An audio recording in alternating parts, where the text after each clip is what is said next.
বাংলাদেশের ভালো ভারতের চেয়ে বেশি অন্য কেউ কামনা করে না বলে দাবি করেছেন ভারতীয় পররাষ্ট্রমন্ত্রী এস জয়শঙ্কর। গতকাল বুধবার দিল্লিতে একটি অনুষ্ঠানে তিনি এ দাবি করেন। ভারতীয় সংবাদ মাধ্যম হিন্দুস্তান টাইমসের প্রতিবেদনে এ তথ্য জানানো হয়।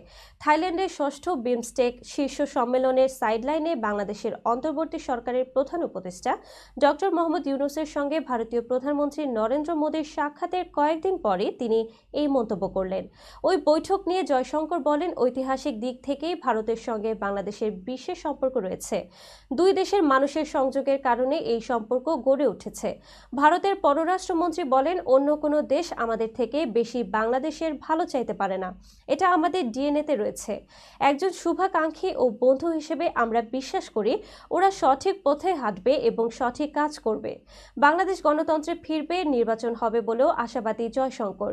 তিনি বলেন, বাংলাদেশের ধর্মীয় উগ্রবাদে যে প্রবণতা দেখছি তা নিয়ে আমাদের চিন্তা রয়েছে। ওখানে সংখ্যালঘুদের উপরে হামলা নিয়ে আমাদের উদ্বেগ আছে। আমার মনে হয় আমরা মন খুলেই সেই উদ্বেগের বিষয়গুলো জানিয়েছি।